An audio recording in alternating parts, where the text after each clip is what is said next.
তাই মূল কথা সেটাই দাঁড়ায় যেটা পবিত্র কোরআনে রয়েছে, আগুন জ্বালাতে অক্সিজেন প্রয়োজন, অক্সিজেন আসে সবুজ বৃক্ষ থেকে, আর বৃক্ষ সবুজ হয় তখনই যখন এর মধ্যে ক্লোরোফিল থাকে এবং ক্লোরোফিলের মধ্যেই এই সালোক সংশ্লেষণের প্রক্রিয়াটা সম্পন্ন হয়ে থাকে এবং এই সালোক সংশ্লেষণের ফলে সেখান থেকে অক্সিজেন নির্গত হয়। তাহলে পবিত্র কোরআন সেম একই কথা বলছে, তিনি সবুজ বৃক্ষ থেকে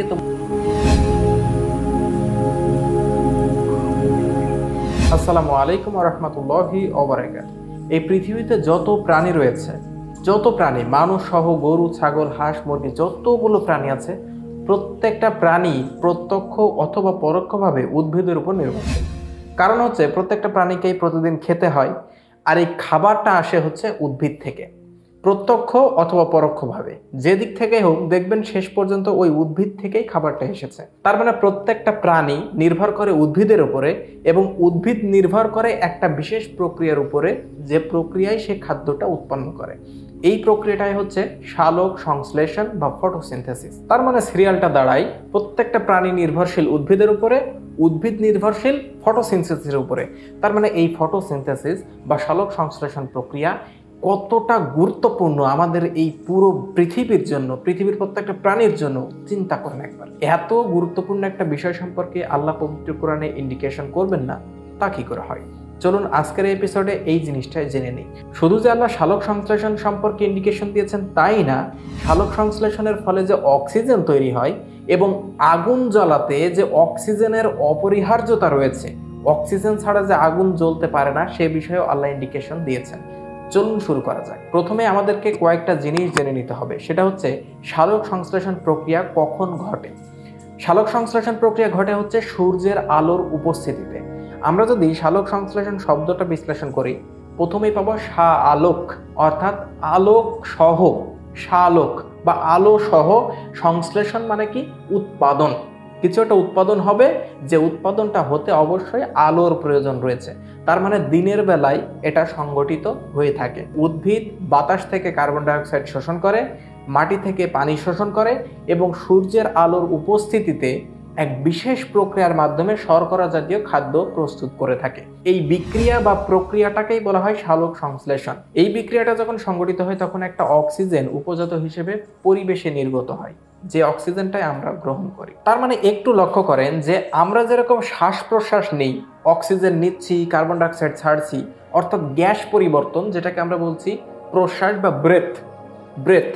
গাছও কিন্তু ঠিক একই রকম ব্রেথ নিচ্ছে বা শ্বাস প্রশ্বাস নিচ্ছে। কারণ কি? কারণ গাছের মধ্যে একটা গ্যাস বিনিময় হচ্ছে, সে কার্বন ডাইঅক্সাইড গ্রহণ করছে এবং অক্সিজেন ত্যাগ করছে। তার মানে কি? এটা একটা ব্রেথ সিস্টেম। তাহলে মূল কনসেপ্টটা হচ্ছে সালোক সংশ্লেষণ দিনের আলোয় সংগঠিত হয়। আবারও বলছি, সালোক সংশ্লেষণ দিনের আলোয় সংগঠিত হয় এবং এটা হচ্ছে একটা ব্রেথিং সিস্টেম বা শ্বসন প্রক্রিয়া। এখানে হচ্ছে গ্যাস পরিবর্তন হচ্ছে বা কার্বন ডাইঅক্সাইড ভেতরে যাচ্ছে এবং অক্সিজেন নির্গত হচ্ছে। এই দুইটা জিনিস খুব ভালোভাবে মনে রাখবেন। একটা হচ্ছে দিনের আলোয় সংগঠিত হয়, আর একটা হচ্ছে শ্বাস প্রশ্বাস প্রক্রিয়া, গাছের শ্বাস প্রশ্বাস প্রক্রিয়া দিনের আলোয় সংগঠিত হয়, যেটাকে আমরা বলি সালোক সংশ্লেষণ। এবার আসুন দেখি পবিত্র কোরআনের দুইটা আয়াত দেখলে স্পষ্টভাবে আপনারা ধরতে পারবেন যে এখানে নিঃসন্দেহে সালোক সংশ্লেষণ প্রক্রিয়ার কথাই বলা হচ্ছে। আমরা এখন চলে যাব পবিত্র কোরআনের সূরা আত-তাকবীর অধ্যায় নম্বর 81 আয়াত নম্বর 17 থেকে 18। 17 নম্বর আয়াতে আল্লাহ সুবহানাহু ওয়া তাআলা বলছেন, কসম রাতের যখন তা বিদায় নেয় বা বন্ধ হয়ে যায়। এবং 18 নম্বর আয়াত বলছে, কসম প্রভাতের যখন তা আগমন করে বা শুরু হয়। আপনারা যদি এই 17 নম্বর আয়াতের ইংলিশ ট্রান্সলেশনটা একটু দেখেন তাহলে আরো বুঝতে পারবেন। And by the night as it closes in, অর্থাৎ রাতের বেলা এটা ক্লোজ হয়ে যায় বা বন্ধ হয়ে যায়। এবং 18 নম্বরের ইংলিশ ট্রান্সলেশন হচ্ছে and by the dawn when it breathes, অর্থাৎ দিনের বেলায় এটা ব্রেথ করে, এটা ব্রেথিং, অর্থাৎ আমি যেটা বললাম শ্বাস প্রশ্বাস প্রক্রিয়া শুরু হয় এবং অবশ্যই সেটা প্রভাতে অর্থাৎ সকালে। তাহলে এবার একটু চিন্তা করেন যে কখন এটা বন্ধ হয়ে যায় এবং কখন সেটা শুরু হয়, সেটা স্পষ্টভাবেই কিন্তু এখানে বলছে। দিনের আলোতে এটা শুরু হয়।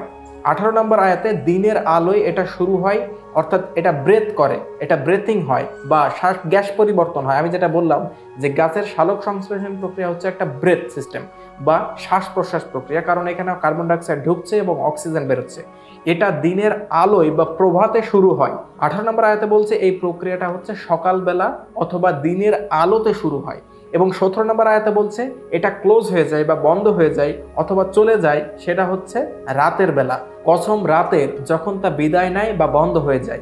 সালোক সংশ্লেষণ প্রক্রিয়া কিন্তু সেম একই রকম।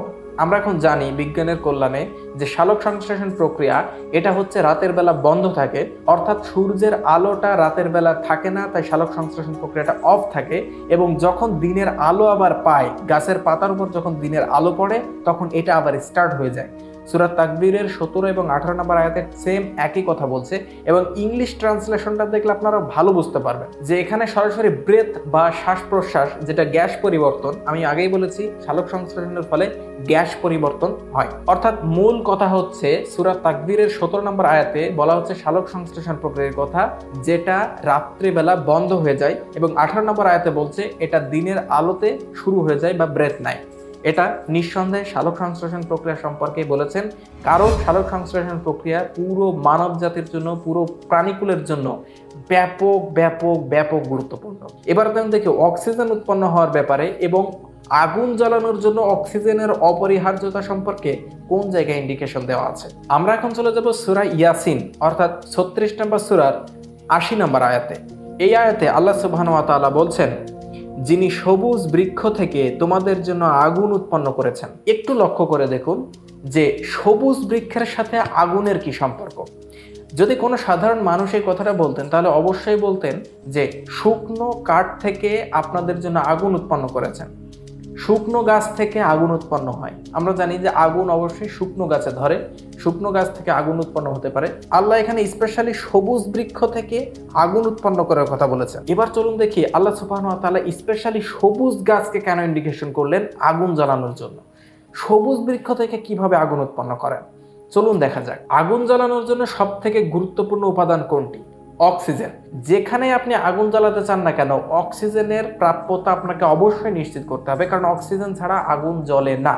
তার মানে আগুন জ্বালানোর কথা যেহেতু আসছে, সেখানে অক্সিজেনের কথা আসবে সর্বপ্রথম। অক্সিজেন, এই অক্সিজেনটা আসে কোন জায়গা থেকে? গাছের পাতা সবুজ হয় কেন?